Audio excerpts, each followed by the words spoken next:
And now, weighing in out of the blue corner, Josh the Punk Thompson. 100%. And on the other mic, he weighs in from the red corner, Big John McCarthy.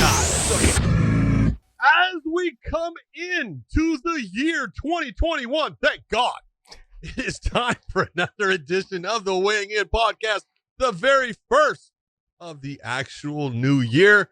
So let's get rid of 2020, get rid of all that crap. The COVID stuff can go to hell. I had a lot of fun with it. Thank God I think I'm done with it. But you stayed healthy, you athletic specimen, my man Josh Thompson. What is up? You know, knock on wood. But with my head, knock on wood. I really believe that I already had it. I feel like I had it back in February when I got back from Ireland. I was miserable. I remember you got really sick. I was really sick for that fight, and I got back, and I was just horrible. Anyways, I thought I got it, I think. But I don't know. I mean, we travel a lot. You just recently got it. I don't know how you would have got it. You're living the fucking sticks. You know, did you get it from the trees and the birds? I mean, I'm telling you, there's some goddamn fucking groundhog somewhere. I live in the fucking city, and I'm around everyone. I have a gym. I'm at the gym. I grapple and roll and do all this other stuff. You know, I do wear my mask when I go out in public. You can't go into any place without wearing a mask. You know, it's like, I mean, I don't have any problems with wearing a mask, you know, especially if I'm going into someone else's business and that's what they want. Hey, whatever, it's your business, man. I'll do whatever. If I need to buy something from you, it is what it is. Not a big deal. I've been blessed enough to not get it. But the thing is, though, I feel like I already had it probably back in February, but I went and got tested for the antibodies and they said no. So I don't know, man. Who knows? I mean, I'm around people all the time. I'm working out all the time. That might be because I'm healthy. I don't know. I mean, I do take a lot of vitamin D every morning. I do D3 every morning. I don't know. Who knows? So did I. It failed me. Just lucky, I guess, so far. Like I said, knock, knock, knock. Yeah, otherwise, hey, real quick, I wanted to give a quick plug to our boy, Mike Beltran, baby. His shirt out there on Howitzer. You guys can check it out. He's got his own shirt. Awesome shirt. Nice design. Cool. You know, and what does it say, though? Take a look at that right there. Now turn it back around. Says I'm the man. Says I'm the man. But what does it say when your face as a skull looks better than the actual face? It's so mean, man. Pull it up a little bit. So mean. There you go. Yeah. I love that, man. It's even better now that it's covering my face. Yeah, there you go. It's perfect now, man.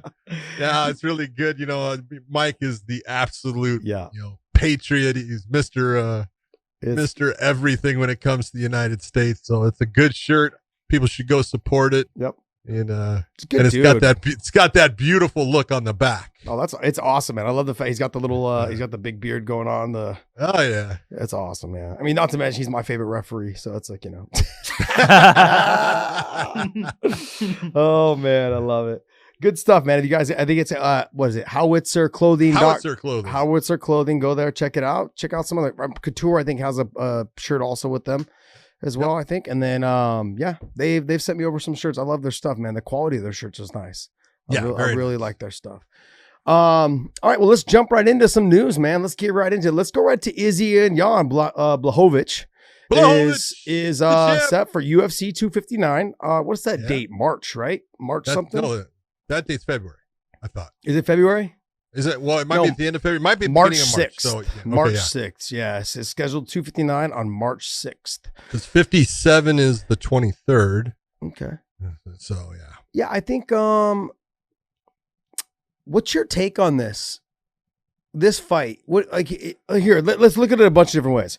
Did he go up there because John left? Is that your take on it? Or do you just think it was the right time for him with a new champion? Like, hey, let me get up there. I think it was a bunch of things. And I think, right now, people are going to sit here and I'm a homer and I'm trying to put down the UFC, which none of it's true. I look at it and I go, this is a smart move. Yes. For the UFC. A very smart move because, just as simple as it gets. As soon as John Jones left that, light heavyweight division, said, I'm going to heavyweight, the luster really went out of the light heavyweights for the UFC. Yeah, Blachowicz beats Reyes and he becomes champion, and he's a good champion. Yeah. I take nothing away from him, but it's as soon as John left, it really takes a lot of the luster and polish of that division, which has been a stalwart of their entire roster. The light heavyweights have been awesome for a long time, and now it just doesn't have that same aura about it. And Izzy coming up into it, I think, helps elevate that aura back, getting towards something that, when John left, kind of left with him. Okay, I disagree. I think that that's okay. I agree with you that 205 has always been like their pillar for their organization. It's been a big one for a long time. From Tito to Chuck to all the guys that were there in the middle there. I mean, it's true that it's been the pillar, I think, for the UFC. Period. I just, when you get into it, I think 205 got stale because John was so damn good. It got stale. People just got tired of they didn't get tired of watching him. They're like, John's going to win. There was a little bit of that came back when he had the DC kind of thing, but then he beat DC both times. What? 2 times? 3 times. He beat DC, and it got stale. There was no one else that was really excited people like DC did for John and other guys that were legends before in the sport that he was able to fight and beat. It got stale. Like, people were like, John's going to win again. Sure, let's watch him. Maybe he'll do something tricky. But his fights also, I think it seemed like to me, John just got a little bit bored though. I think he needed something new. You can't blame him. No, let's be honest. We talk all the time about when you're the champ, you have to find things that motivate you, because you're the guy with the target on your back. And when you were the champ, even though there was moments when he wasn't, when it was stripped from him and things like that, he's been that champ since he was 26 years of age. Yeah, something like that. We're talking, go back and how many title defenses he had, title fights, title defenses. I think 13 or 14. Yeah, I would have thought 15. Yeah, somewhere in there. And you look and you go, man, after a while, you got to create things to get you excited about fighting. And I think that's part of what was his move to, the heavyweight division. He's got to get a little bit excited again, and this is going to do it for him. So it was a good move for him. It's a good move for the sport. It's a good move for the UFC overall in their heavyweight division. And I think it's a good move for Izzy to try to jump up there and create that, that situation. The real question is, I'm not saying it's going to happen, but if he does beat Blachowicz, are they going to make him give up one of those titles? I don't think that they're going to make him give it up, because at 185, the pot needs to settle. Like, he's wiped out that division and he's beat them pretty much. And so there's no one really that's coming up. Let them settle up who's going to be the interim champion when there's an interim champion that comes about. And oh my God, you're starting to sound like Paulo Costa's manager. Oh, there needs to be an interim champion at 185. Guess what? If there does, I'll say it. If there does, your guy ain't going to fight for it. Yeah, I would say not yet either. That's just not going to happen right now. Yeah, the only one that should be willing to get that shot would be Whitaker, like, in terms of the next title shot or an interim title shot. And then there's got to be someone else in that mix. Right now, like, that's my other point. My point is that there needs to be some dust settling amongst the ones that are below Whitaker to see who's going to fight Whitaker for an interim title. Until then, like, I think Izzy can just go up to 205. If he does win, I mean, I'd like to see him stay there probably and just drop the 185 pound, because he's beat all those guys. It's no different than what we were just talking about with John. John went up to heavyweight. There's no reason for John to come back down and try to fight Izzy. If he's got guys in front of him now that he needs to fight. And I mean, he's got his hands full. I mean, Stipe is a little bit on the older end, but he's super good, really talented. He's good all the way around. He's a big guy, naturally a big guy. You know what I mean? Same thing with Ngannou. You've got other guys. I mean, it just makes it interesting. I think this is, like you said, this is really good for the UFC. The fact that I think so. He bounced out of 205. He's created some hype now around the heavyweight division because it's stagnant. It got kind of stagnant towards the end when DC was trying to get the Brock fight. He held up the division. Stipe held up the division before that. It was like this. It was never the heavyweights were never fighting very actively, and so it got stale there for a little bit. I think now John coming up, there's plenty of guys for him to fight, and if Ngannou beats or he fights Stipe and Stipe wins, it's like there's excitement there. From what I'm hearing, John's gonna get the next title shot, which I think he should. Okay. I think you should roll right into a title shot. You've been this dominant for so long. Why not? Come on. He's the light heavyweight champion for, again, besides moments when it was taken from him or whatever. He's been that light heavyweight champion for how long? So he has to prove himself? No. He's proved himself. He does not. He definitely deserves a straightaway title shot against Stipe. It's just the way it should be. I think at this point in his career, though, I do feel bad for Otto, though. Oh, yeah. God damn, man, I feel bad for that guy. That's fucked. Look at this guy. I think that at this point in John's career, though, it's perfect for him. It's perfect the fact that you can tell, like, with some of his last fights, I don't know if he's slowing down or if he's just, the motivation's not there. Things are just different. But I think we're going to find out, though. He is getting to that age, though, where the speed will tend to slow down, and fighting the heavier guys, he'll have a chance to excel his career longer and keep it longer, and fighting, people that are not as fast, people that are not as athletic.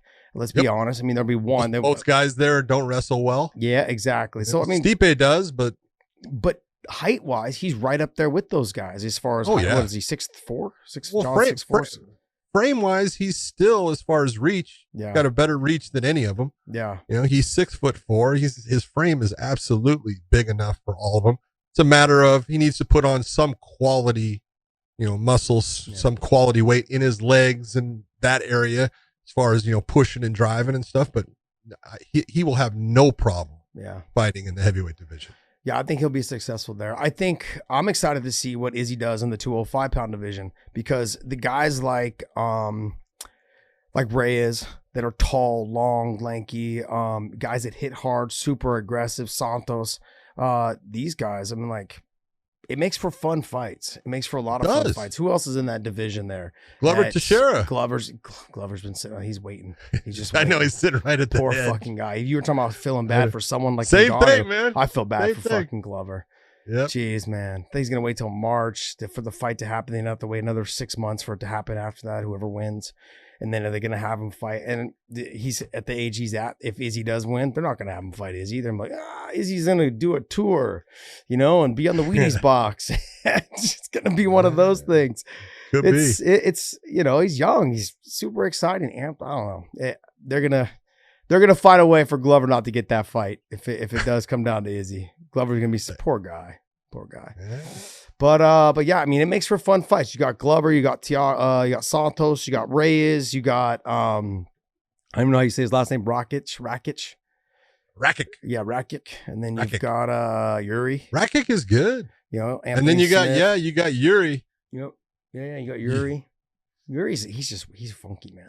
Oh, he's totally funky. But man, I'll tell you what, man, he's tough. Yeah. That dude you could beat him with a freaking lead pipe and he'll stand there and look at you and go, that doesn't hurt. Yeah. It's going to be fun.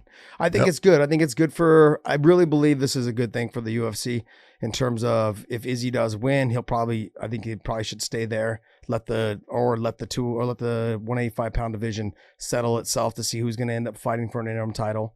And then after that, let's do it. He go back down, maybe knock someone out and then move back up. Maybe that's a lot. It's hard. Like, we saw this a little bit with the Max Holloway situation where Max went up thinking he could fight Dustin. Well, Dustin had already been there and put the weight on properly. Had fought in the 155-pound division. Max went up and it didn't work out, didn't pan out. Just your body's got to get used to carrying that weight. And Max, I'm not taking anything away from Dustin, but Max just didn't look like the same fighter at 155 that he does at 145 because his body just wasn't used to carrying that amount of weight for a training camp and during a fight. He's normally a little bit lighter. So I don't know. Max is one of those guys where we talk about weight cutting doesn't help, but it feels like with him it did, or it does, or he just didn't do it properly in terms of going up to the 155-pound division and trying to fight a fucking beast like Dustin. So who knows? All right. What else is news? Well, give us some more news there. Gian, is this our last week with you? Actually, Dave says he's asking if he would like me to come back next week because he feels like he needs to do quarantine. I don't care if we ever see Dave again. Oh man, we're gonna make Gian a star, buddy. We're gonna make you a star. It only takes a couple of weeks, and You are forgotten around here. This is horrible. I'm gonna start calling you Podcast Gian. Let's see. He said John Jones has no intentions of ever going back down to light heavyweight. You and I, we had this discussion a while back, and I was adamant about the fact that no, John's gonna come back to spank Izzy, and you're like, he'd be dumb if he did. I didn't disagree with that. He would be dumb if he did, because going back down, losing the weight you just put on to get up to heavyweight, dumbest thing ever. Didn't make any sense. None. What are you trying to prove, that you can beat a 185 pounder when you were the 205? Didn't make any sense. And if here's the whole point. If you're, John's got this thing about, he wants people to say that he's the greatest of all time. Okay, whatever. That's, the choice for everyone to make. But the greatest of all time, you don't go chasing people into other weight classes. They come to you. Yeah. Okay? That's true. Just, true. Just a thing for you. Yeah, it's true. They come to you. Yeah, it's true. And who knows? If Izzy does well at 205 for a year or two, maybe he bounces up to heavyweight. I mean, he's got the body frame to get there if he wants. I don't know if he'd carry the weight that well, but he's tall, long, and lanky like John was. That body style is just been proven that it works really well in this sport. Yeah, I mean, it's just crazy to think of all the guys that have had such success in this sport. Just take a look through, when you take a look at the weight classes, you can take a look at Figueiredo at flyweight. All right. He's actually very long for that weight class. Yeah. Okay. You can go to, the 135s and take a look at what's happening there. Corey Sandhagen is, looking really good. Very long, very lanky. Peter Yan is not that long. No. Average as far as not fighting ability, as far as length. Yeah. But, you start looking, a lot of guys, and Max Holloway, you talking about him, he may not be the champ at 145, but he has that exact Brian Ortega. Yeah, exactly. Yep. That's what I was going to say. He has that exact body style, and then you look at the champ is different, Volkanovski, but now the guy that's going to challenge him in Ortega, he's got that body style too. Well, at 55, you've got Charles Oliveira's long, you've got Tony Ferguson, Dan Hooker. These guys are all, who else is in that weight class? Right. I mean, there's a lot of good guys there that are long and lanky like that. So, you got Tony or Conor McGregor. What the fuck? Yeah, tall, long, and lanky. Yeah, all those guys. You get a couple, as you guys, you get certain guys like Khabib who don't have that, but he's a big guy for that weight class. People don't realize that. They think because he doesn't look long and lanky, but he's got fucking some thick ass legs. He's just his trunk is. He's just a big, thick kid. His lats start at his ankles. Yeah, he's cankles. He got cankles. Yeah. Dude. He's got the cankles. So, I mean, Usman's long and lanky as well. Absolutely. Yeah, he's a big guy. First time I ever saw him, I was like, God, that guy, he's so big. I'd only seen him fight one time before. I was like, I cannot believe you make 170. Do the same. Every time I look at Douglas Lima, I go, him and Pahea are the guys that amaze me that they make 170 pounds. That's true. Yeah, I forgot about Pahea. Pahea is just, he's got to have hollow bird bones, man. Oh, man. All right. So it says Khabib expects winner of Conor McGregor versus Dustin Poirier to fight for the title. That means that one of those guys, after that, they will fight for the title. I don't know against who. Against Khabib? Or is it going to be a vacant title against somebody else? I don't think it's going to be against Khabib. It ain't going to be against Khabib. I don't think so either. I think he's the title will be up for grabs against him and whoever else. So whoever wins that, it's going to be a good fight, man. I'm excited to see that fight. That is a good fight. It's going to be fun, but my biggest problem with it is I don't see where the difference other than mindset comes in to play. Mm-hmm. Because it was mindset, in my opinion. Conor definitely got into Dustin's head, made him mad, made him angry, made it so Dustin wanted to hurt him. Yeah. Not the way to fight, come in out and fight. So I think Dustin's smart enough. He's going to realize, here's a mistake I made. Won't make the same mistakes, but I just don't see what they bring as far as matchup wise. I still think that Conor creates a lot of problems for Dustin. Yeah, he does. The accuracy of his placement of his shots, the just being on target with everything. He's just very accurate with where he's going to hit you, how he mixes it up from the push kick to the inside leg kicks, all those things. Dustin does great when he controls distance. Yeah. When he controls the distance, man, he uses his length and he makes people miss and he counters. He can't do that with Conor. That's the problem. here's with Dustin though. Dustin to me has matured so much since the first time they fought. He's just a complete. He's technically kind of probably still the same fighter, but maturity wise, fight IQ wise, all those things, he's matured. That's what will make this fight a lot tougher for Conor this time around. I agree. I think Conor also is going to believe that Dustin is kind of still the same fighter when in reality he's not. Maybe technically he is, but we saw with the Hooker fight that Dustin was able to make adjustments throughout the fight and then start to run away with it towards the end.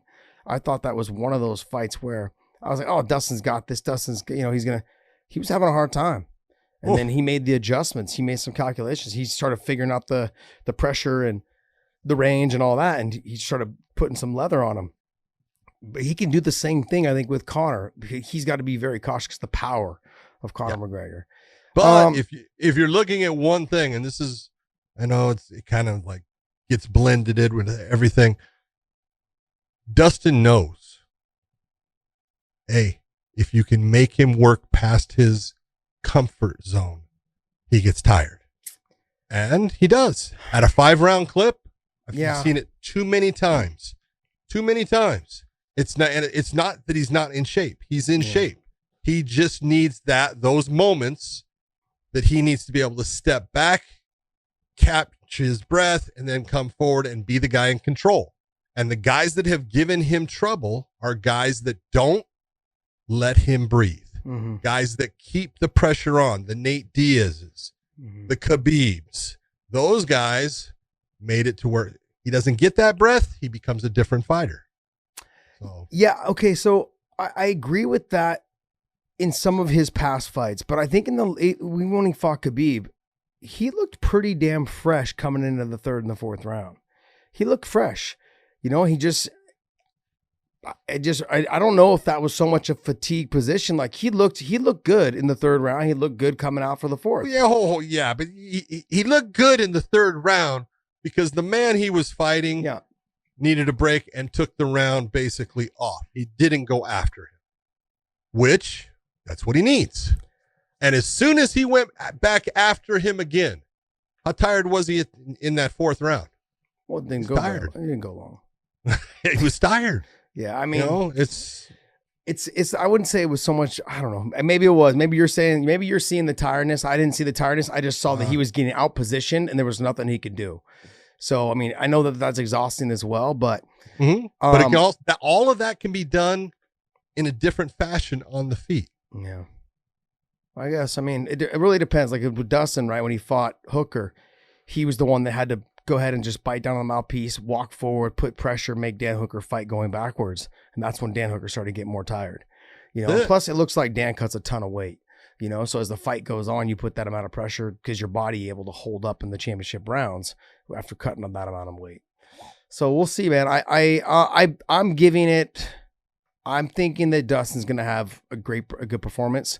I don't think it's going to be enough to beat Conor, but I think it's going to be obviously a lot better than the first fight. Okay. But I think it's going to be closer than people think. I don't know if it's going to go the distance. Because no matter how smart Dustin is about his fight IQ and how he's picked it up and gotten better with it, he still has that dog in him. And and when he feels like he's getting caught, he'll bite down and start coming forward. And that could lead to something that could lead to getting knocked out if you keep doing an opportunity. Yeah, because the power. I mean, the thing that Conor has is he's got power, and you can't debate that. That's not debatable. So, I'm excited for that fight. It should be a good fight. What else is next, buddy? Look at the fight that's the co-main for it now, because that's official. What's the co-main? It will be Dan Hooker against Michael Chandler. Yeah. So here we talked about this. We said that it was going to potentially be it goes from a 5-round to a 3-round. But Dana also came out and said that they're talking about doing co-main events that are 5 rounds. So this could be a lead-in to that 5-round fight. Doing co-main events is 5 rounds. I could see he just brought this up. What? A little before Christmas, I think between Christmas and Thanksgiving, he brought it up. If you're going to have it, I could see it be in this fight. I'm just saying, I could see it be in this fight. So if that's the case, I mean, now you've got co-mains and mains that are going to be 5 rounds. What is your take on this whole 5-round situation, though? The fighter's not getting paid more money. They're not getting points on the pay-per-views. I'm the first guy to tell you, I like the 5-round fights. I do like them. Especially if it's the main event, I'm all for it. Anything past that, championship fights are championship fights. Those have to be 5 rounds. I'm okay. I kind of like the 5-round, main events because it makes it just a little more special. Yeah. If I'm a fighter past that, you can take your co-main and stuff it in your ass. It's crazy. Okay, I ain't doing a 5-round co-main. Yeah. Okay, you want to put a title on it? I'll do a 5-round fight. I ain't doing it because, you want to be entertained more. No. Because you got to figure, again, this is your career, and those can be moments that are taken off of your career. Yeah. If that's one of those, 5-round wars, well, that's great. You gave 2 extra rounds that you'll never get back. And not just that night. You gave it every day you trained for that fight. Yeah. 2 extra rounds of grappling, 2 extra rounds of wrestling, 2 extra rounds of sparring, 2 extra rounds of mitts. Your body is a fucking Ferrari, and it needs to be fine-tuned every damn day for you to get to this fight. I've talked about this a long, long time ago with BJ Penn when we first started doing UFC first started doing the 5-round main events. And I was like, bro, I don't know how you guys are doing it. Like you're having to train for, he was always a main event. I'm like, you have to train for 5 rounds every single time. It didn't make any sense. I backed it when I said, look, if you're not a championship fight, you wouldn't be fighting 5 rounds. But if you're next in line for a title shot, like the winner of this fights for the title, then I back it only based on the fact is I want to see what you perform like in a 5-round fight. And if you can make it to the fight, getting through your camps. That to me as a promoter, you're like, you know what? It kind of makes sense. Let's get this on with the 5-round fight. The winner of this fights for the title. Let's see what you got in a 5-round fight. That to me made sense. Outside of that, just for every main event, it didn't make sense to me. I just feel like you're knocking years off your life. You're wearing the machine out, man. And not only that, but then your length of your career now is shorter, which means less time for you to make money. And if you're not getting, none of them are getting, you're not getting extra compensated for the extra rounds. Nope. They're like, no, that just means that you're a main event. I mean, like for me, there was, I don't know if there is, I would imagine there is for most people. For the main event, I had a bonus in there for me being the main event. So there was that, plus I got points on pay-per-views as well. So that was worked into the contract, but I never fought pay-per-views. So I was always on Fox. And so it was like, but I was the main event for that. And then there was also like another thing for some other stuff. Anyways, but you got to have those little things in there to make sure you're getting paid on the main event status. You should be getting a bonus for being a main event, and I feel like you should be getting compensated a little bit more, just a little bit more for being that. Not just the bonus, but a little bit more in your fight purse. If they're asking you for 2 extra rounds. Yeah. And you're not fighting for a title and you're not the main event, you should definitely be compensated somehow. Yeah. And I don't care what promotion you're fighting for. This is true. It's just the way it should be. Figueiredo wants to be more valued by the UFC, would like pay-per-view points.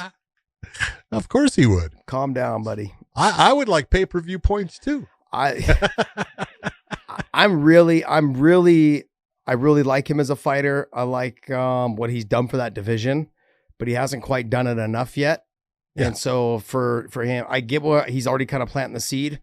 But here's the thing, though, is that you haven't been there long in terms of being the champion long. You're probably already going to start rubbing them the wrong way with comments like this out in the media. These are things that you just deal with your manager and and in the behind closed doors. I'm all for fighters being vocal, but there's certain things you should be vocal about, certain things you shouldn't. This is not one of them. When you start having discussions about money in the media, you're really kind of rubbing the boss the wrong way. It doesn't matter what promotion you're in. Doesn't matter what promotion you're in. Any promotion. I had a couple times where I had said some stuff about money back when it was Strikeforce, and Scott called me up. Was like, "Hey, you don't like it?" And I was like, "Let me take my foot out of my mouth." All of a sudden, I'm getting that taste. Yeah, I think I put it there. Yeah. Oh, I'd stepped in dog shit and then put it in my mouth. It was fucking horrible. But I mean, like when it came, it was a learning curve. I mean, when you're younger, you think it's going to last forever. And the reality of it is that it's not. And when you rub the wrong people the wrong way, it could affect your career later on. So just bite down on the bullet, man. Bite down on the bullet when it comes to those type of conversations in the media. Well, put in those performances like you did in your last one. Oh yeah, great. You put in those performances like that, you're gonna get that money, guaranteed. Yeah. Okay. And I know it's rough, and it's like, well, I need to get it now. I'm all for you getting it as soon as possible, but you've actually had some things pushed your way in a good way by the UFC too, because when you missed weight in that first Benavidez, okay, and yeah, you beat him, and they came right back and gave you another shot to be that champion.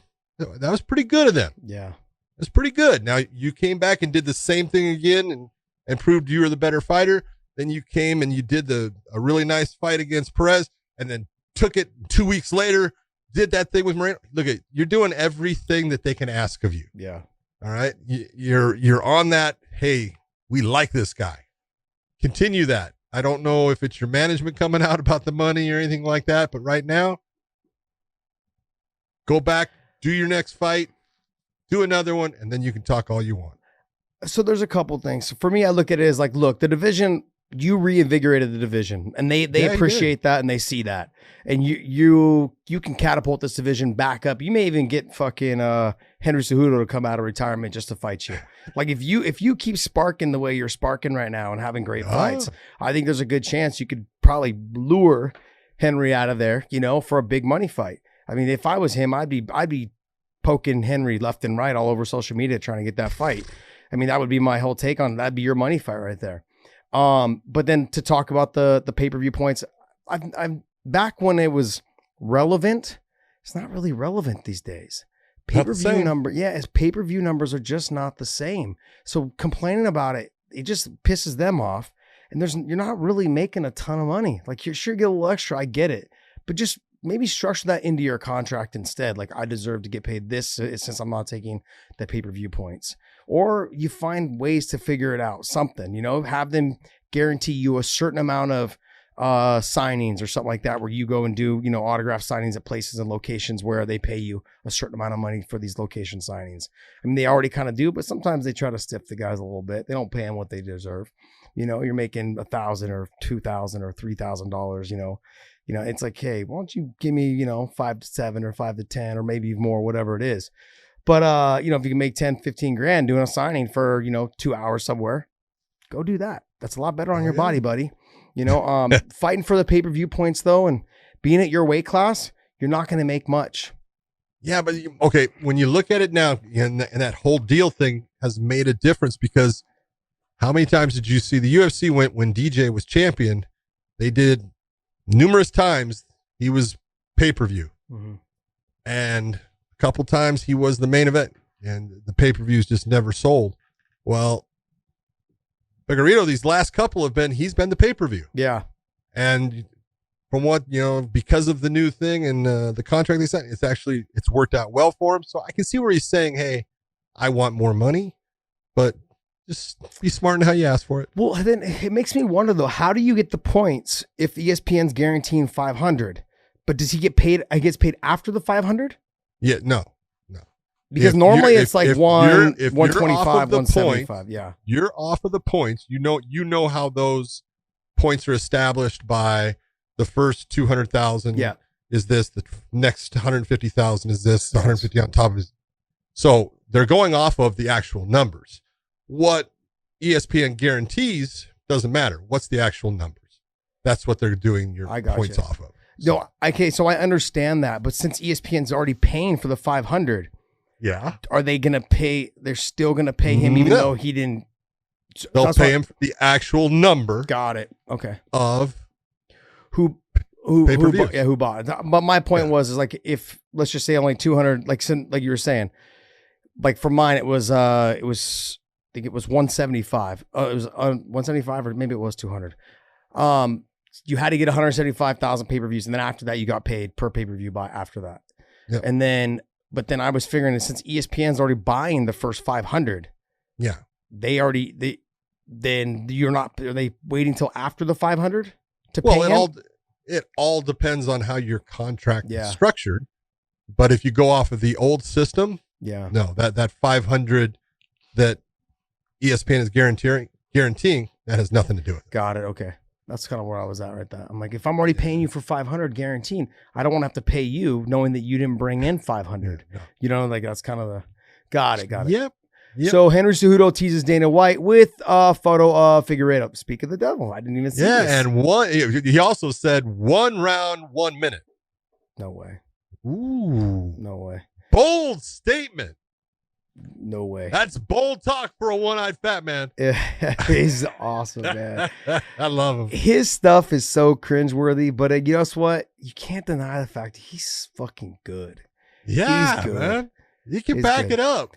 I mean, I like I said, I still want to see the Volkanovski fight, but I mean, this whole fight with Figueiredo's got me a little bit more rejuvenated. Like, you know what? There is some action at 125 to be had. You know, and don't get me wrong, Moreno's there still, so the winner of that. But I mean, I would care more to see the Figueiredo and Henry Cejudo fight than I would the Moreno fight and Henry Cejudo. Just I think the size, the reach, the power, you know, getting it would just be it would be a good fight. Good fight. Good fight. But you know, Henry's doing what he can to stay relevant. Yes, he is. Which is smart. Because yes, he is. I think he knows he's not done. He's not done. He doesn't want to be done, but he wants to be in control. Yeah. So he's doing a good job, though. he is. He's doing a good job. I have nothing bad to say about how Henry Cejudo is managing his career. It is absolutely fine. Yeah. He's still young. He's got all kinds of time. And right now he's just getting healthy. There's no downside to it. It is a little cringeworthy sometimes, but I love it, man. I love it. I love reading his stuff, and you know, I love that he talks a lot of shit. Dana White, I don't think anyone should want to see Nick Diaz fight. Wrong. He doesn't think anyone should want to see him fight. But the thing is, though, is that people will want to see him fight. There's a ton of people that want to see him fight. Yeah. So what does that mean? I want to see him fight Jake Paul. Oh, dude. In boxing. I will put my money down right now. I want to see that fight. I will pay for my subscription to that fight if you put Nick Diaz against Jake Paul. That's the fight I want to see. Like, I would love that one. Yeah, that's the fight I want to see. I mean, I love the fact that, you know, Dana now is trying to downplay the Paul brothers as much as he can. Yeah. Which I don't blame him for. That's his right move. Yeah. You know, but, you know, he's had these things before and he's tried to make them work for him, and now he's trying to get rid of it. It's kind of funny, but, you know, I think that first off, I think that Nick would go, yeah, I'll do that. Of course he would. And of course. Dana could sit there and say, all right, hey, I'll get you this, and then you get what you can from the promote on top of it. Yeah. Yeah, you can make it happen. Yeah. Be fun. Yeah. Outside of that, I don't really know who I'd want to see him fight in the 170-pound division. Like, if you pull up the UFC division at 170. I don't know. There's one guy. Masvidal. Exactly. That's it. Exactly. You know, that's the one if you're going to look and say, well, look, Nate had the fight, and it was Nate that made the fight, really calling out Masvidal, saying, you know what, we need a bad motherfucker fight. Yeah. We need bad motherfuckers in the cage. Well, you know, George stepped up, did a great job, fought a beautiful fight. He got stopped on cuts, but, you know, that happens. Well, let's, you know, who's the other bad motherfucker? Well, that's Nate's big brother, Nick. Yeah. And so let's put that thing back on the line. I just think it's an easy fight to sell. Would you say, like, to me, I feel like Nick is the very first bad motherfucker that's ever been in the... No doubt. Right? Like, he's the guy. He's like, it just goes back to the Robbie Lawler, Nick Diaz fight back in, like, UFC, 30-something? You go all the way back to 32, remember 34. Jeremy. You had Jeremy Williams. Remember him from they were fighting in the WEC. Yes. Nick and Jeremy were. Yes. Isn't Jeremy? They call him the Scorpion, right? He's in prison, right? Yep. For murder? Looky, nope. Oh, Real life bad motherfucker. Yeah. It was something else. Rape. Someone Yep. said rape. Yep. There you go. Damn, man. Yeah. That sucks. He was a nice guy. Like, he seemed really nice when I met him a bunch of times. He seemed like a nice guy. He is a nice guy. I just think, these things, it's so weird. I don't want to get Some into things it. happen. Yeah, well, okay.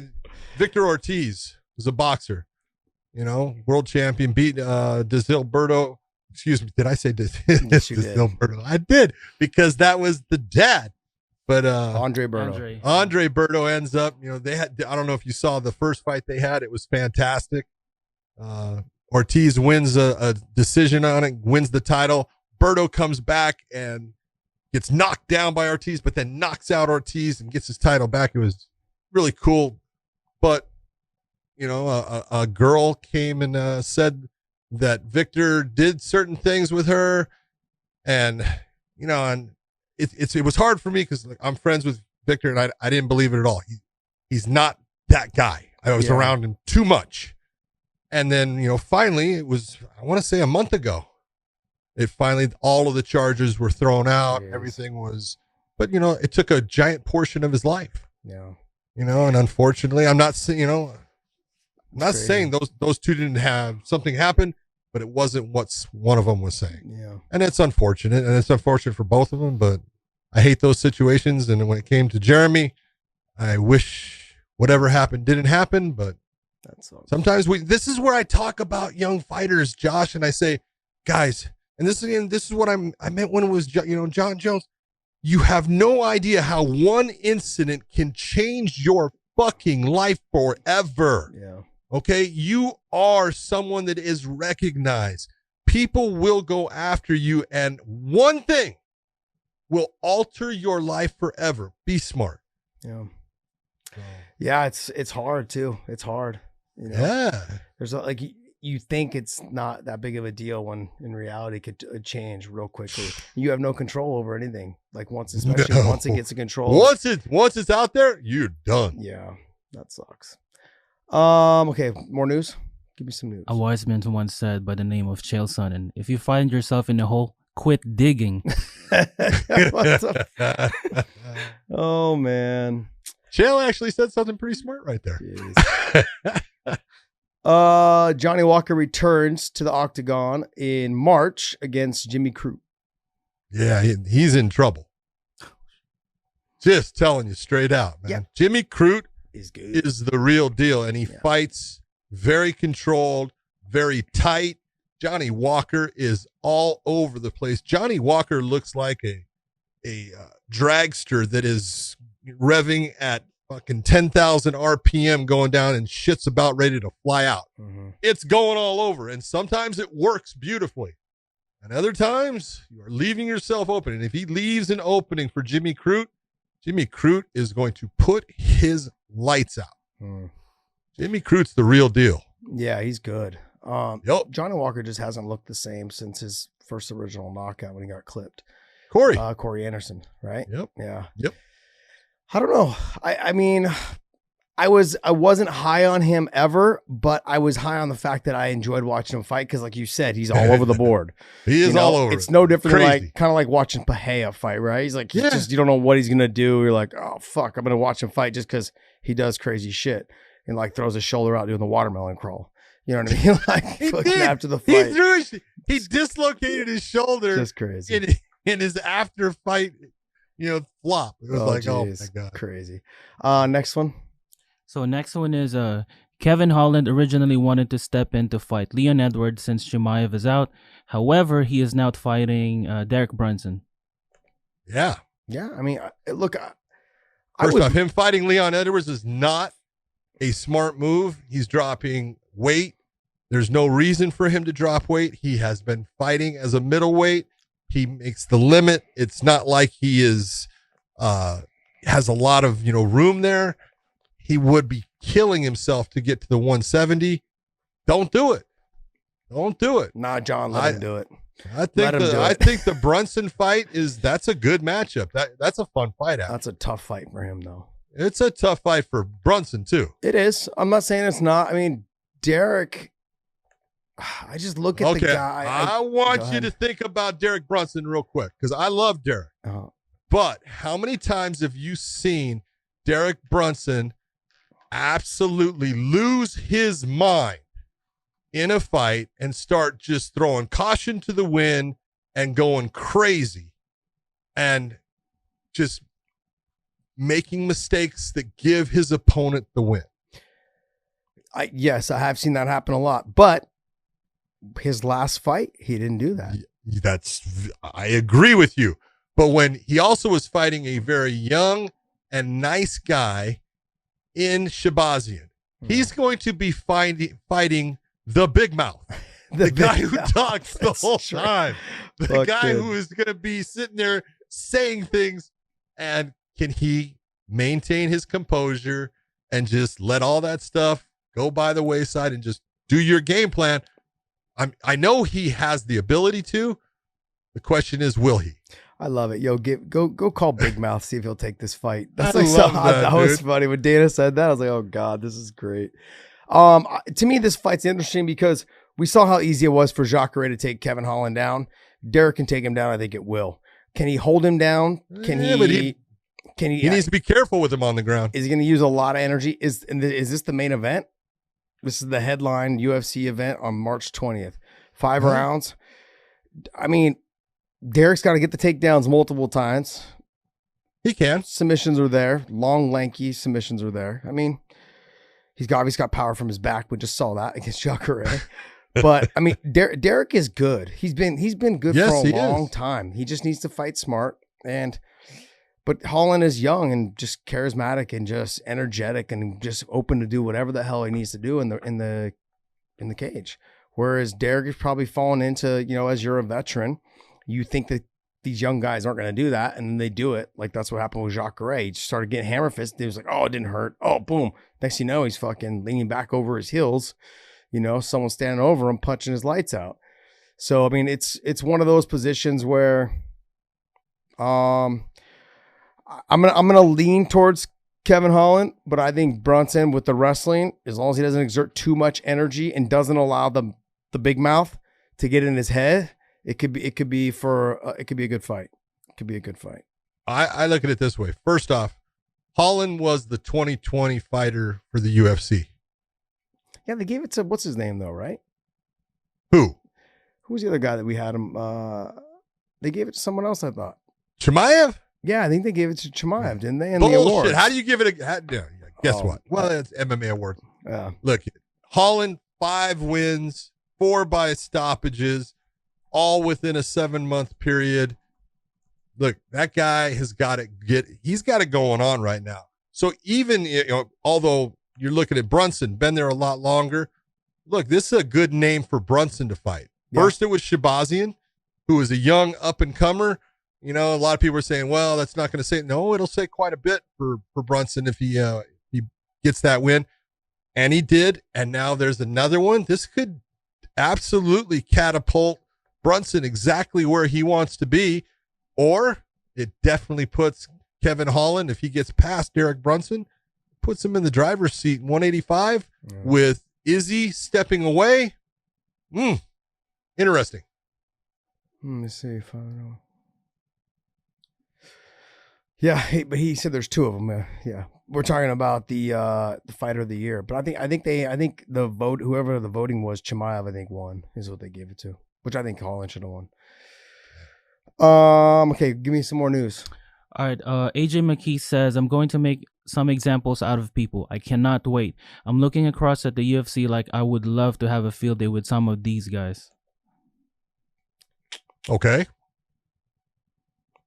Gotta be careful, buddy. No, he doesn't. Yeah. That's what, in fact, if you're AJ Mckee, you're doing exactly the right thing. No, he is. Yep. He is. Like if you're talking, like we say this all the time, as a fighter, you've got to test the market. If you think that the market's out there, I mean, I would love to see him obviously stay. I think he would stay. I don't think he's going anywhere, but I mean, he's got to get out there and let it be known that he wants to beat all those guys' asses over there too. Yep. So if those guys are willing to leave, hey, I'm welcoming you over here as well with open arms. Bring your ass over here. I'll knock you out over here too. It's not. We'll see. He's just at a different level right now than a lot of people, except for Patricio. And I think stylistically, he's going to give Patricio some problems. I just don't know if he can do it for 5 rounds. We had some technical difficulties, so we had to get that sorted out. We were talking about AJ Mckee, so we're going to run through this a little bit. What we were talking about. Look, AJ is somebody he's young, he's talented, he's extremely good. He's got a lot of room for growth as well. He reminds me, I wouldn't say like of a young John Jones. He has that kind of vibe and feel to him a little bit. He does crazy wild stuff. I don't want to say that he is a John Jones. That's why I want to avoid that. You don't want to put that on him? Yeah, I don't want to do that. Okay, but let's just look at and be honest. Did John Jones do things that other people didn't? Yeah. Did he have a body style that was different and made him difficult to deal with for others? Obviously, yeah. All right. Look at AJ Mckee. Yeah.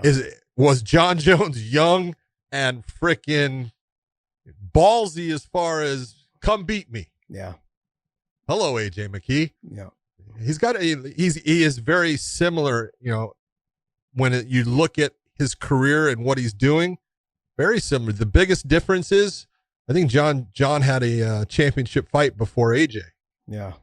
But very similar, and you look and he deserves it. He's also similar to John in that I think in some ways it came so easy to John that, he didn't take it serious at times.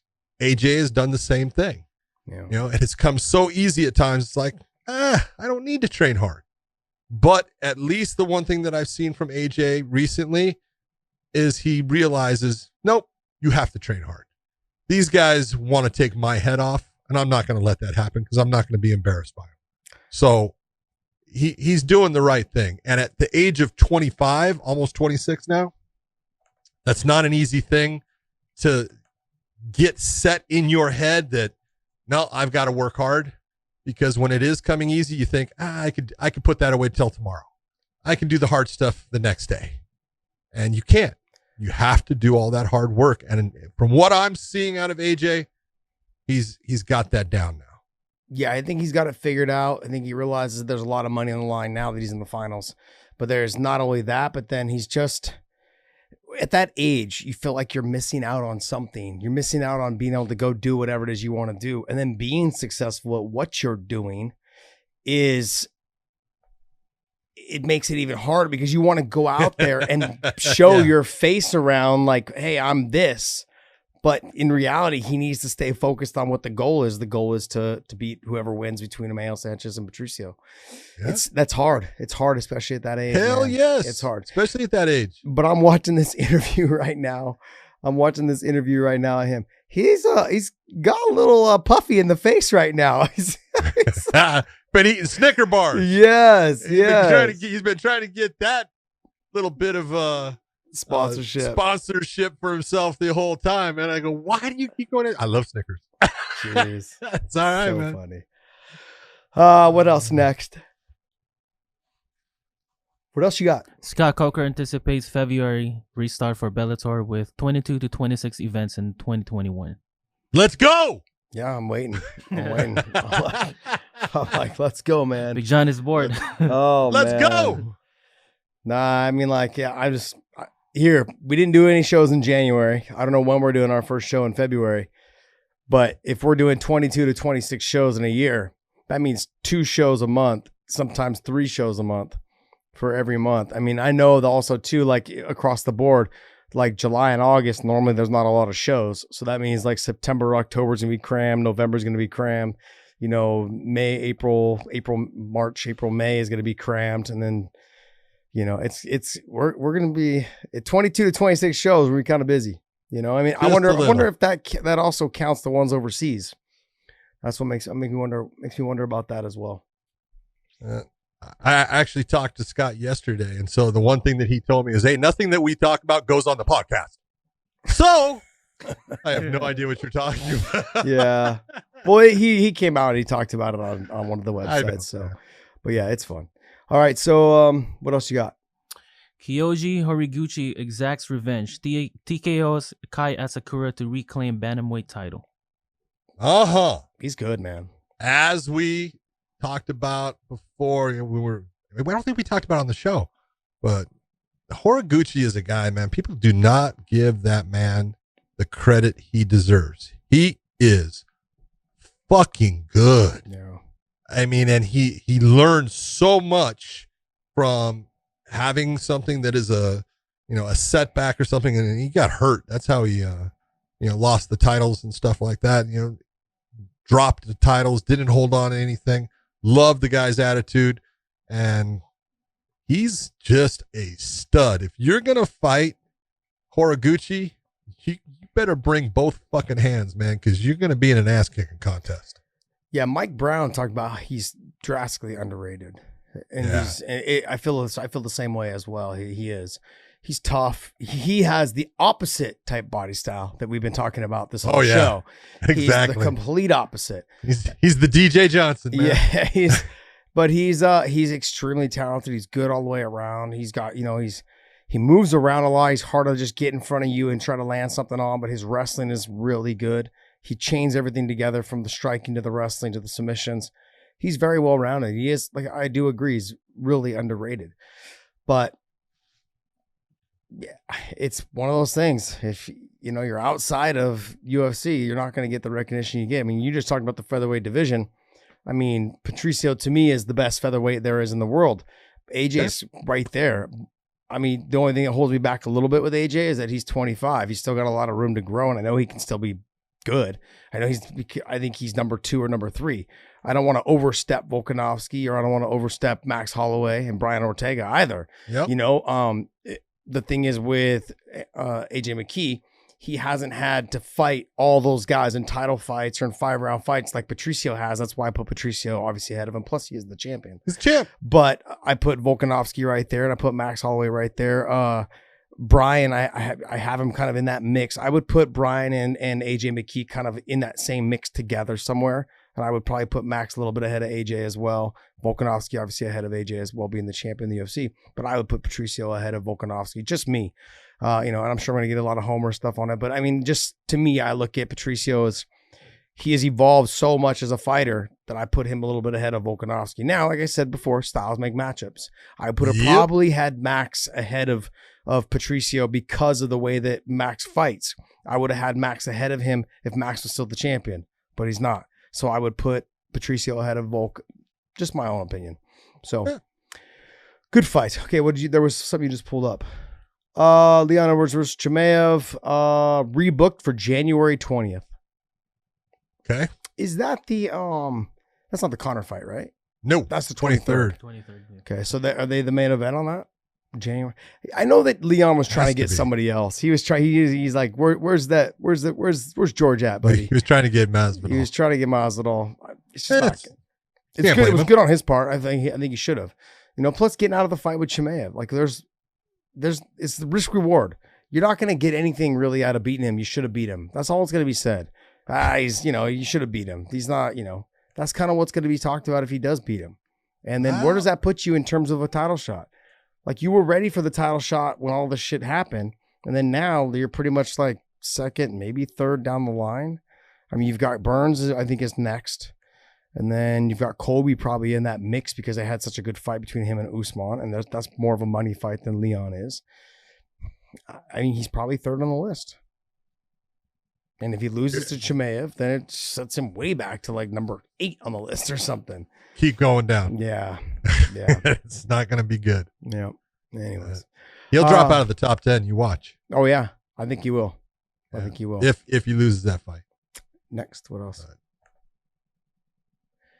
Dana White on George Masvidal versus Colin. We're working on that. That's the fight to make. We said this, last week or 2 weeks ago? We said it. It's the fight to make. If you're talking about the fight to make, it'd be Masvidal versus Leon. But we're talking about money. We're talking about what brings in the money. And what brings in the money is Masvidal versus Colby Covington. The rivalry, the shit talk. I'd love to be at that press conference. Fuck, sign me up. I'll buy a front row ticket to that shit. That's going to be great. It's smart. I mean, that's a smart move. by Dana White. You know, look, things have changed since it was Joe Silva running the matchmaking, you know, in those divisions. It really was strategic on like, no, this guy's going to fight this guy, you know, based on who, if someone was injured or whether they weren't. It's just coming now. It's just turning into what are the best money fights that I can put on as a main event. Like before, it really wasn't that way. It was like number 2 is going to fight number 4. And it was sure they had the great money fights that were in there, but it wasn't looked at like this where there's a little bit of rivalry. I mean, it didn't have that feel that it has now. So, you know, who knows? So then Dana White says Greg Hardy looked damn good in loss to Tybura. That's because there were people, there was an article I saw that said that Greg Hardy should be one of the cuts that the UFC makes. And I was like, man, you know, don't make a mistake in your life. Just never make a mistake. And the media will still, in some ways, find a way to frickin' try to get you outed. Story of my life, man. Never been wrong. I mean, fucking media's made me look out to be I'm wrong. Never wrong. I mean, I look at it, and first off, this is I give no, you know, what Hardy did when he was in the NFL and his assault on a woman, absolutely wrong. You paid a price for it, though. There has to be something where once you pay the price, you know, you've made your retribution, you suffered the consequences. I'm not saying that, you know, hey, it's not going to follow you, but it shouldn't be the thing that makes people want to dump on you or get rid of you when you haven't done it again.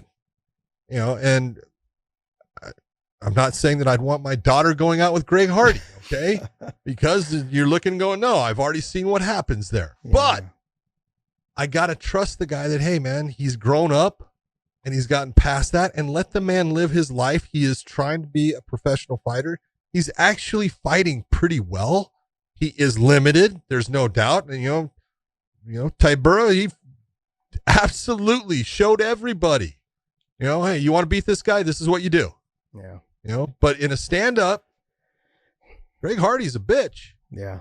You know, so I don't know. I look at the fact that, you know, someone came out with a story saying, oh, he should be cut. I don't believe so. I think that, you know, he's working hard. Does he have a long ways to go still? Yes, no doubt about it. You know, is he one of the best heavyweights in the world? No, he's probably not in the top 10, but he definitely has got skills and he's got the ability to, you know, get better. So he's gotten pretty goddamn good pretty fast. Yeah. So he's athletic. He's strong. He just has to figure out where, you know, he's got holes in his game and how to plug those holes up. I don't know. Yeah, no, I think there comes a point where you need to say, when do we start giving him a second chance? Yeah. You know, and for those type of things that he's been accused of or has done, or like, I'm hard to give a second chance on, but there does come a point where you have to look at yourself in the mirror and be like, hey, you've been given plenty of second chances. Myself. Hell, I didn't get any, man. Right. You know what I mean? So when you start looking at yourself in the mirror, you have to be honest with yourself and say, look, people have given you second chances time and time again. And so, yeah, I agree that there needs to come a moment where people just say, hey, you know, let's give him another chance. He seems like he's been on the straight and narrow, doing the best he can in the sport. And also leaving from one sport to another that was completely different. Having go like what you're going 4 to 6 to 8 seconds long in spurts of sprinting to like a minute break, minute 20 break, whatever it is in between. To sprint again. It's kind of like that, but not really, but it's for 5 minutes long. The whole constant thing. If someone knows how to break you, they'll just keep walking you down, realizing you can't keep going like that, you know? And in the heavyweight division, as far as in terms of cutting him, the division already is weak.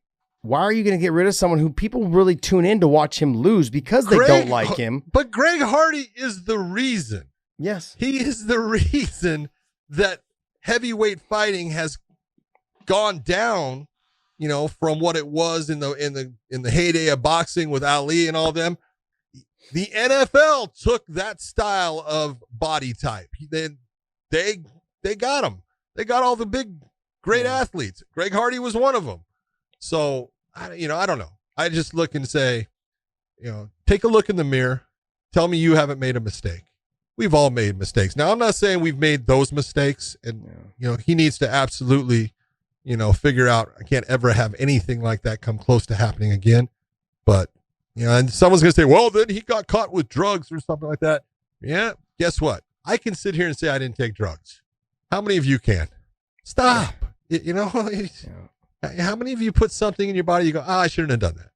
All right, he just gets tested and got caught. He's wrong, but he's not doing it now, and he's making it through all the testing with USADA and stuff. Let him be. Yeah.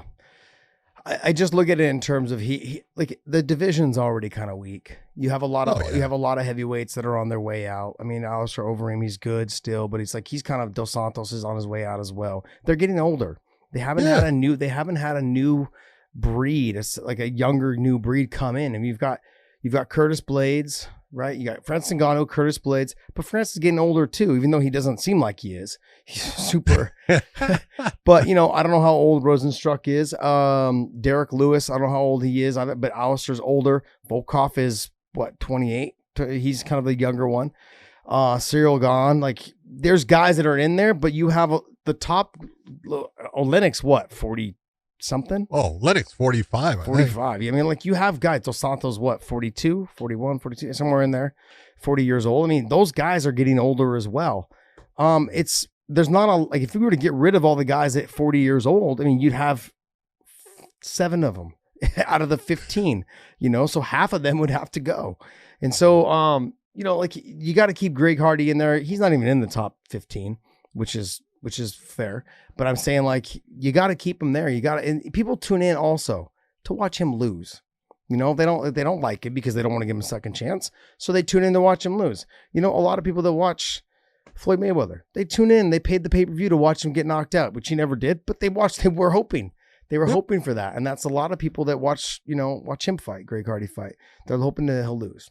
So I think you just keep him there. I don't think he's ready for the exit. He's coming into a new sport.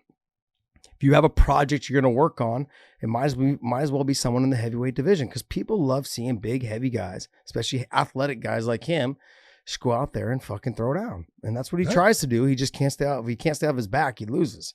He gets tired, but on the feet, he still gets tired, but at least he's got a chance. So I think, giving him a second chance, even for myself, it was hard for me. But I mean, I've now started kind of kind of interested in watching him fight. But a lot of it had to do with me looking myself in the mirror. Michael Chiesa versus Neil Magny, elevated to UFC Fight Island, 8 main event. Okay, I can get behind that. Well, that was the Leon Edwards Chimaev. Yeah. So I can get behind. I mean, I like Chiesa. First off, that's a good fight. Yeah, it's going to be a good fight. Those guys match up very well. Yeah. It's the real question in my mindset. The difference breaker in that is the gas tank of Neil Magny. Yeah. He has the ability to push that pace the entire time, and now that's going to be 5 rounds. Oh, that's a rough one. Yeah. Still a good fight. Yep. Next one. Anything else?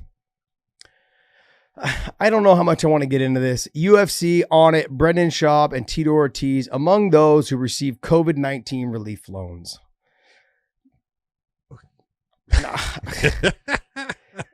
I don't even want to get into it, man. Look, people, these guys own businesses. They have employees. The relief loans paid the employees. I own businesses. I got a relief loan. I didn't get as much as I would like to because now I had to let go of a lot of my employees, but I have employees that were able to stay employed and pay their rent and their mortgages or whatever it was. I don't pay enough. The gym doesn't make enough money to pay for mortgages, but these guys are able to pay their rent living in Silicon Valley, which is a lot, able to put food on their table. You got the relief, but it's to pay your employees. If you guys actually looked into the relief fund, if you get audited coming back, they're going to come after you for that money. Here's the part that cracks me up about this.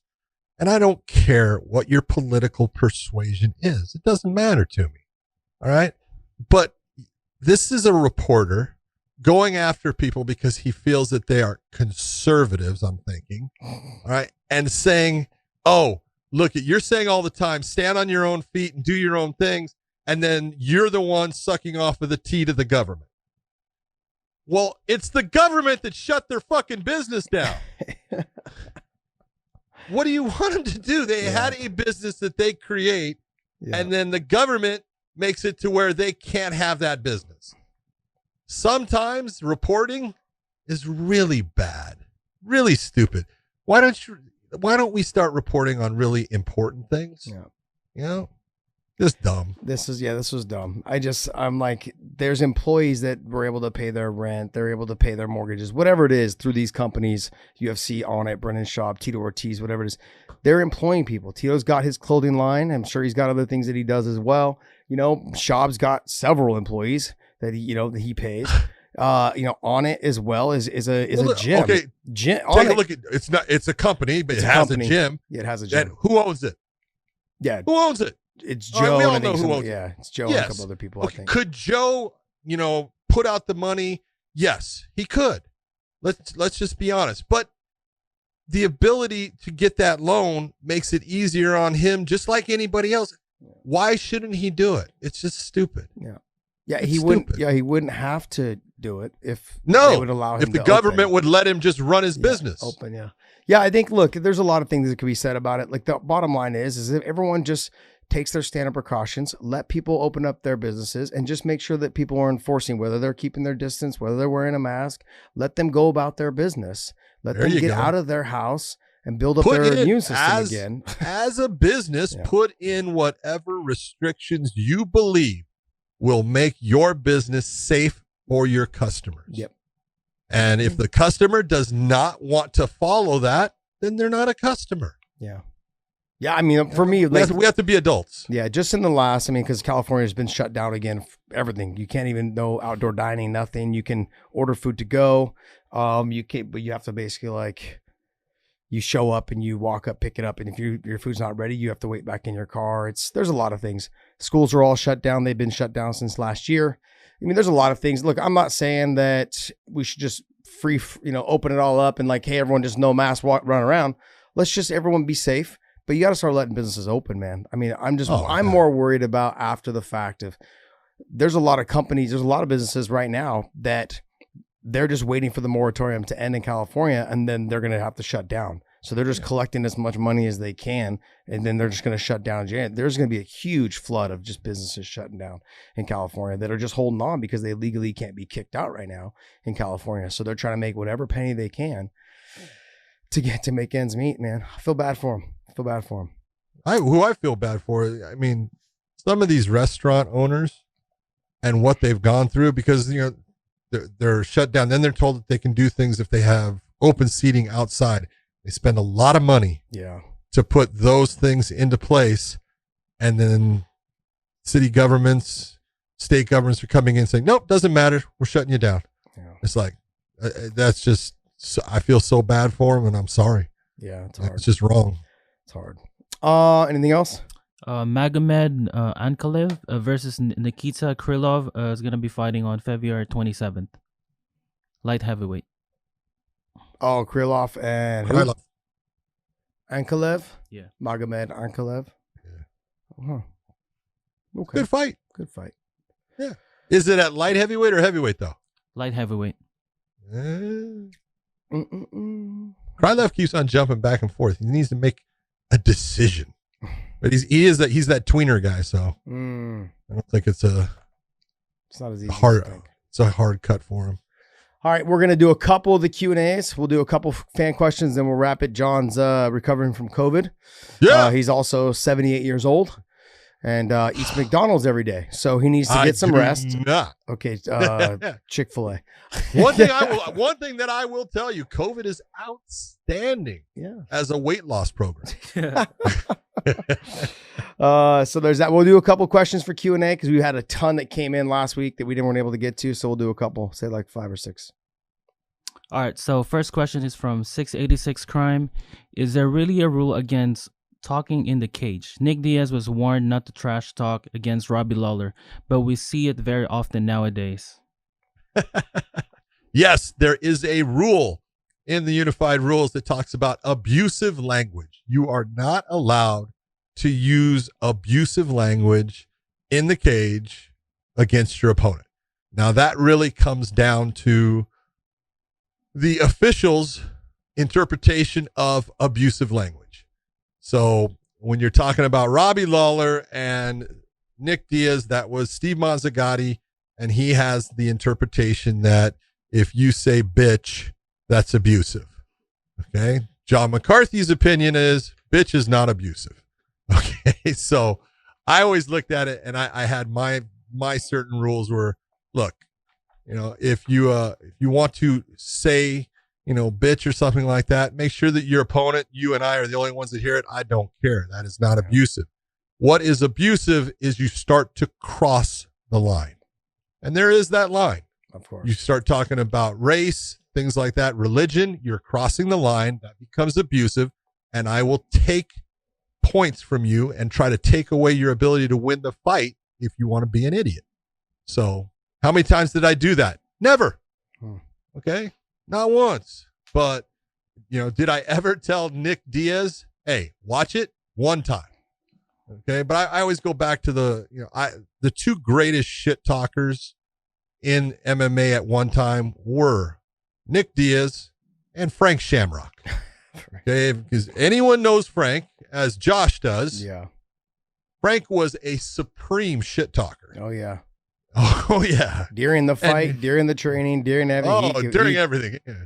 Even when he was eating. Yeah. But, it was, I had both of them, and I told both of them, I said, look, you like to talk, he likes to talk. I don't give a damn. Make it to where he hears it, I hear it, nobody else does, we're going to be good. If you decide to make it public, then I'm going to start doing something about it. Okay, so just be smart. And that's what they did. And never was a point taken. So what's your take on the flipping off? Do you say anything then or no? You're just like, whatever. Well, okay, what is flipping somebody off? Nothing. Sign language. It doesn't bother me. It's sign language. Yeah. Okay? Offensive sign language. Is it abusive? My feelings get a little hurt here and there. Your feelings are getting hurt. Good. And honestly, that's the whole point. That's, some people go yes, some people go no. Yeah. And so it really is, is it something that you can say, hey, knock it off? I have told someone, hey, knock it off. Okay, big deal. That's all you do. You don't take points away from a fighter based upon him flipping his opponent off. Got it. That opponent, the best part about fighting is that opponent gets to take and punch that other fighter in the face.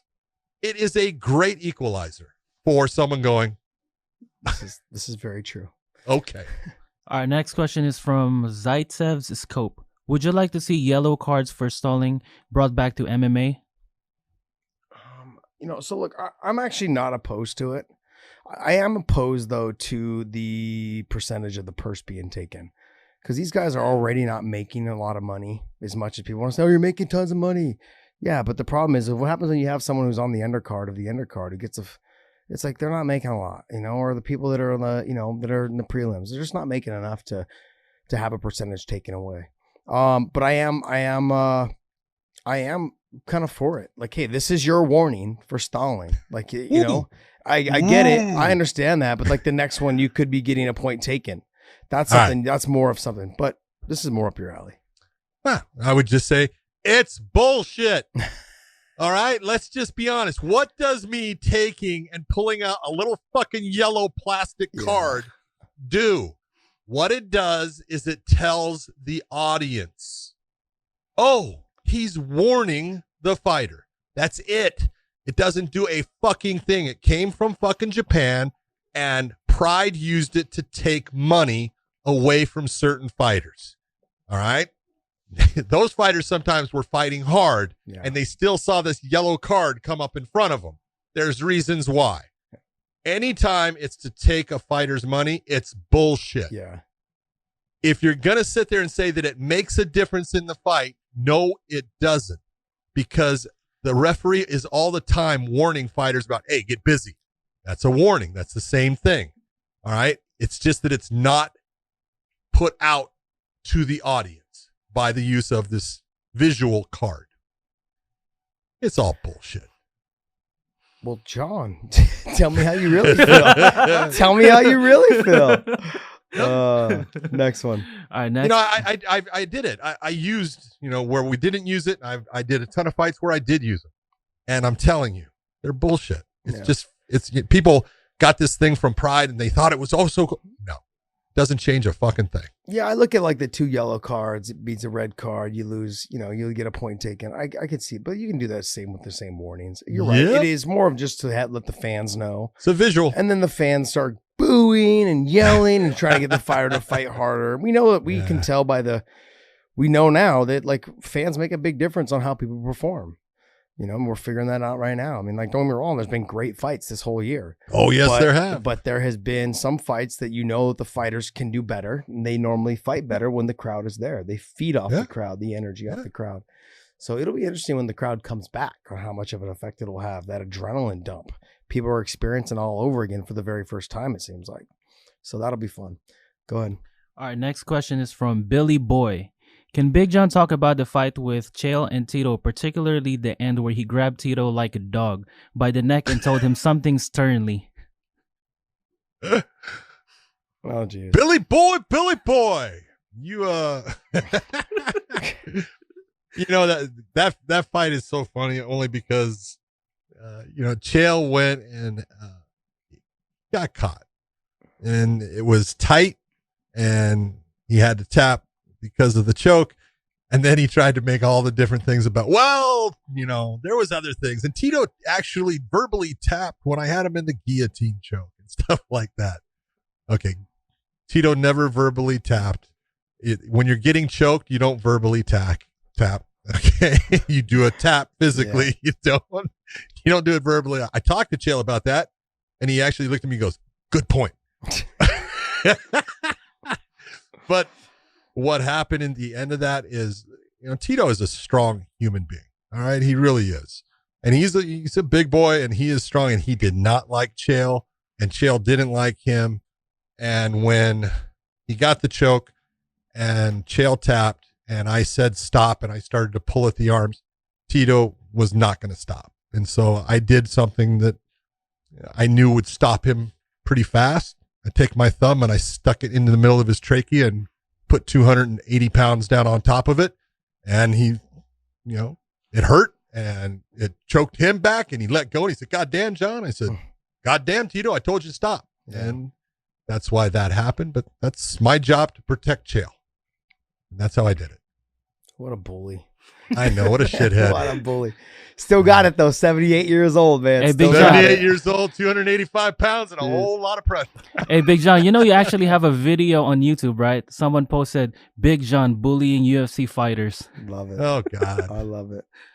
All right. So it's true. There's times where you would yank, especially when you do the hand raising, he grabs you and yanks you over to the center of the cage. I'm like, girl, you're ruining my moment. It's my moment. It's my moment in time. Oh, jeez. Yeah. All right, next question is from Hollow King. It's actually a 2-part question. First one is for Big John. Of course it is. He says, Big John, you spent many years sidestepping on a large Harley-Davidson logo. Do you have a collection of Harleys? If so, what have you got? First off, a collection of Harleys. Don't I wish? Okay. No. Do I ride a Harley? Yes, I do have a Harley. I have a Harley Street Glide, an FLHX that is now 2013. It's I have it kind of customized for me. I love the bike. It's fun to ride, and that's the only Harley I have. All right. So second part of the question is for Josh. He says, and Josh, I know you don't like getting hit anymore, but how much money do they have to pay you to roll off your couch and box one of these Paul brothers? There's no amount of And he money. said, I'm sorry for bringing their names up. It would have to be in the millions. It would have to be up there in the millions. It would be at least 3 to 5. If it was 3 to 5 million, I'll fight him for half of that. Yeah, if it was 3 to 5 million, especially at boxing. Yeah, I would do it for 3 to 5. I mean, they're big though. That's the thing. These guys are big. Yeah. They're not small guys. They're bigger guys, and I'm not a big guy. So, they're much bigger than you. Yeah, and so it's no thanks. 3 million, 5 million. Damn, $3 million. Yeah, I don't want to get hit anymore. Look at you setting up Josh Thompson Incorporated, baby. I don't want to get hit anymore. I don't blame you. All right, next one is from Malibu Monkey. Who should TJ Dillashaw fight when he returns? And do you believe he deserves a title shot? No, we talked about this last week. No, We did. no, we talked about this last week. You were supposed to sit through the questions, make sure we weren't answering the same ones. I know. Good job, buddy. Oh, look at him, man. He's tearing into Gion now. Yeah. Who did we come up with? Well, I had said you could put TJ and you turned my my thing Was down. it Sandhagen? No. No, it wasn't Sandhagen. I had God damn, I can't even Rob recall now, Font. see? Rob Right, Font. Rob Font. No, he does I not thought- deserve a title shot. Yeah. You don't come off of a 2-year layoff for cheating and Yes. get a title shot. I don't care how good you were. I like TJ. I love watching him fight. I love the way he fights. Yep. But no, you don't reward somebody for cheating. Like coming back, he's got to get a win. I'm saying maybe even 2, but I'm leaning to 1. You go out there and you have a dominant performance against Rob Font and you finish him. I would be interested in maybe talking about a title shot after that. I mean, you got Sterling fighting next, and you've got Sandhagen who's right there in the cusp of waiting. So maybe you have TJ fight Rob Font if he wins and he finishes him or has a good performance, dominating performance. Even if he doesn't finish him and he has a dominating performance, then you maybe have him fight Sandhagen, or you have him fight Sterling. If Sterling loses, you have him fight Sterling. I could see that. No, Well, absolutely you not. could you could also put TJ against Pedro Munoz. I think that would be a good first fight for him and stuff. Very true. But it's not a championship fight. No. Our next question is from, I don't know his name. I feel like he has a bullshit like username. So basically he says, a favorite behind the scenes story from back in the day. Oh, favorite behind the scenes stories from back in the day. I mean, for me, honestly, it'd be Miami, UFC 42. Jeez, man. Like Jeez, man. I got signed to the UFC in like UFC 30, I think 32, 34, somewhere around there. And I hadn't fought yet. I got in some trouble, went away for a while, came back. When I came back, I went to one of the first shows I went to was UFC 42. And I went there, it was in Miami. It was at the American Airlines Center, I believe, right? Isn't that what it is there? Anyways. Yep. So I'm there, and I'm there with Rich Kunkleton's fighting Hermes Franca.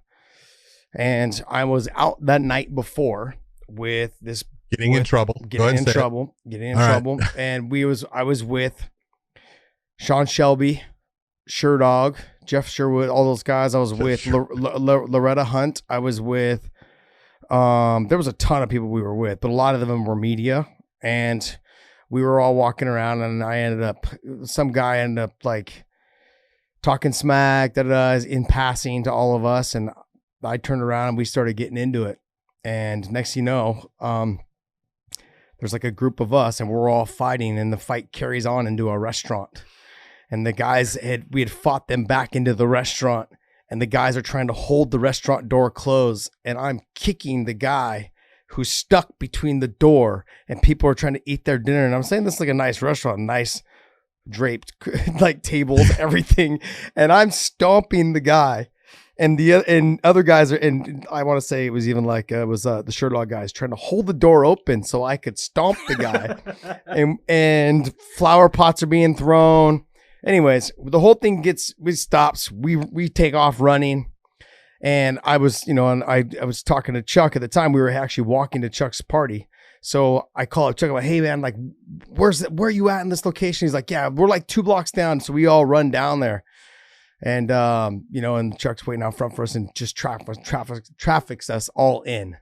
But it was pretty funny. It was and the next day I show up to the venue, and we're like, it's the very first, it's like the main fight, the first fight on the main card. And Dana sees me and he's, come here. It's just giving me, what happened last night? I was like, well, and I was trying not to use anyone's names because they all were media, and Sean Shelby was working for the UFC at the time. And I'm like, he still is.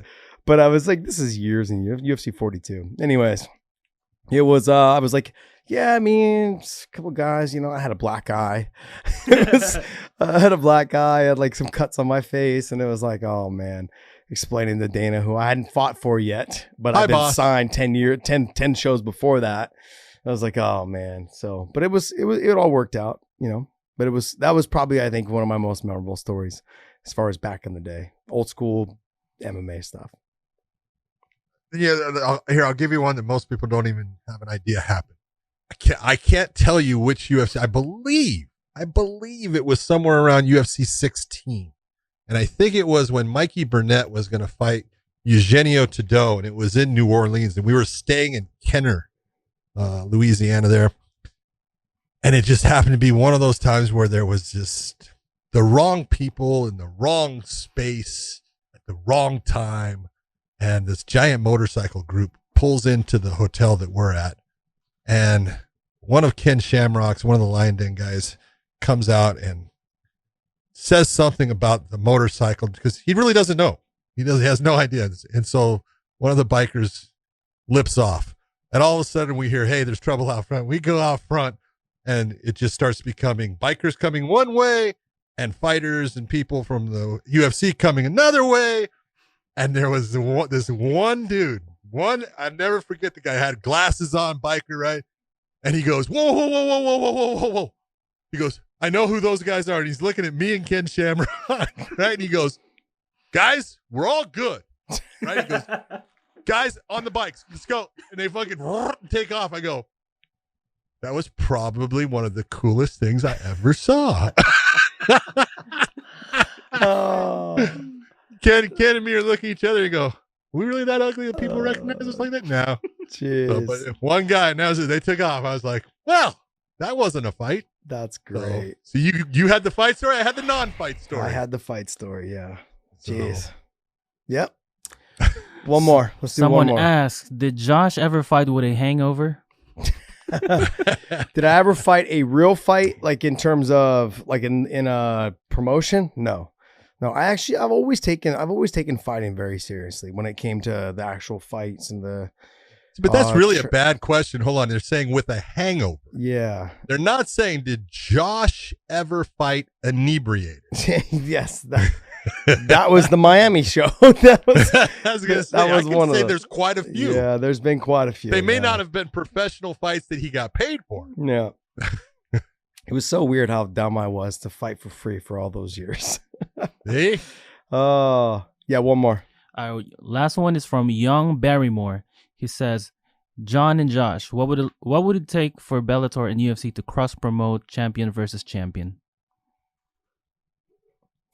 Look, what would it take? It would a different thought process by somebody. It would, yeah. It would take. It would take a lot of money.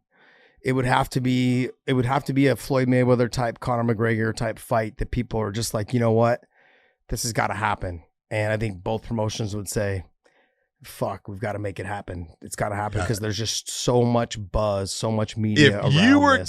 If you were gonna get the fans demanding a specific fight, eventually the fans could make that happen. Yeah. That's what it would take. Yeah. Other than that, I don't see it happening. Yeah, I agree. Yeah, I think, I mean, it could happen down the line, a long ways down the line, but it'd have to be one of those things where Bellator would have to level up. It'd have to get to the point where it's like people now, the media is covering Bellator as much as they're covering the UFC. And that's a long ways away. And even though I work for Bellator, it's still, there's a lot of work in progress. And there's no different. I've had several conversations with, with people from the UFC and people from Bellator and even other companies like one. Everyone knows that we're chasing the UFC right now. But there is good fighters in every organization. It's just a matter of you've got to get the fans to want to see that one fight if you're ever going to cross promote it. Because until then, the UFC has no desire to do it. And it's very smart on their part. There's no reason for them to do it. Why should there be? They're right now considered the NFL. And why would you want your guys to play against the CFL? Doesn't make any sense, or the college national champions. They wouldn't want to do that. They're just like, why? Because if we have a bad showing, then it makes us look bad. That's kind of where they're at right now in the terms of what they were looking at. Bellator's got some room to go, but what I am inspired by is the fact that we've got young, good, talented guys. And like we just talked about, AJ Mckee. He's one of them, and even though Lima's getting older, he's still really good. There's a lot of good guys in Bellator, but there's got a lot of room. They they've got to get a bigger roster. They're not as deep. There's a lot of things that needs to happen, and that's just going to come with time, and that's really what it's going to come down to. What do you think? I think you're absolutely right. I think, if you look at, all right, I'm going to make a little thing here. How long has Scott Coker now been in charge of Bellator? I would say for 5 years. I think it's 6 now. 4? 6. Is that okay? All right. So we'll say 5-6 years. So it kind of says something about, but when you take a look at the roster that he had, all right, when he first stepped into that position, I would think that there's got to be about 2 guys that I can think of that were on that board when he walked in the door that are still on that board today. That's all I can think of. That would be Douglas Lima. He would have been on the board, and Vitaly Minakov. I don't think anybody else was. Maybe Czech Congo, if Czech Congo's still on that. What do you mean? That's about it on the board, on the roster. On the roster for Bellator at the time. So you've had Patricio and Pitbull, and Patrici were there. Oh, that's right. That's true. Yeah. You guys were wrong there again. Yeah, Patricio. Patricio. So there's a couple more. But you're looking at a total of, we'll say, 10 fighters out of, a roster of now 250 to 300. Yeah. You have about 10 fighters that possibly were there at that time. So that's a huge turnover, and that's what has to occur. The UFC at the time, going back, they have a much bigger roster, 600 and some fighters, but a lot of those were there 5 and 6 years ago. So there's been a huge switchover with what Coker's doing, and it's working for him. It just takes time. Yeah. This is not something that you just turn around in a year. It doesn't happen. It takes time. I feel like right now with the UFC, I feel like what you're going to see with them now recently, you're going to see a little bit of the purge, not like just the 60 fighters. You're going to see a lot more of that within the next year of fighters that are on their way out. Like we talked about the heavyweight division. A lot of that's going to get thinner. They're just going to start thinning it out, and they're going to start bringing in those younger guys like a Kevin Holland and those guys. They're going to bring up those guys that came from the Contender Series or whatever it is. They're cheaper. They're willing to go ahead and take chances and risks in the cage. They may not be as good, but the thing is, though, is over time, they got the marketing behind them. They will pull. Yeah, they got the marketing behind them, but over time, with wins, they will gain confidence to become better. And then that's you got to think in terms of that's what the UFC did in the beginning when Lorenzo and Dana first took over. They brought in a bunch of young talent, and they just hoped for the best in terms of it being able to pan out. And a lot of it did at the time. A lot of it did. They got lucky. And they fought their asses off, all those fighters. And then the more wins they got, the more confidence they got, and the more confidence they had, the better they fought. And then they just started putting their marketing dollars behind them all. I mean, that's huge. And so in terms of the cross promotion, it's going to be a long time if it was ever, but for it to happen, it would have to be one. And the other thing as well, it's champion versus champion. That's the hardest part for each promotion to do because they have a lot to lose. If my champion loses to that means that I don't have the best guy anymore. So that's the hard part. If you were saying I want to see this one fight and this one fighter and they're not champions, it still wouldn't get as much buzz. That's the problem. But then each promotion is really not losing as much. I'm not losing the fact that one of my champions lost to another champion in an organization. But then the money wouldn't be there. Do you understand? If it's not champion versus champion, the title means a lot to a lot of people in terms of watching that fight happen. Yep. I don't know. I would have to it would end up taking a Conor McGregor / Mayweather type fight, money fight for it to happen, for them to want to do it. And that's why you saw Mayweather with Conor. That's why you saw that fight happen. You saw the fans wanted it. Yeah. The fans wanted the fight. There was a ton of money involved. Yep. Ton. All right, guys. Well, hey, I want to wrap this up. Thank you, guys. Also, go to mybookie.ag, mybookie.com. Use the promo code weighing in. Look, they don't just cover MMA. I'm not just talking about MMA. They do football, baseball, basketball. And now that basketball is back in season, football now is getting to the playoffs. You guys, your first initial deposit up to $1,000. They will give you 50% of your initial deposit, another $500. So check them out. If you guys are willing to gamble on football games, basketball games, hit them up. Use the promo code weighing in at mybookie.com.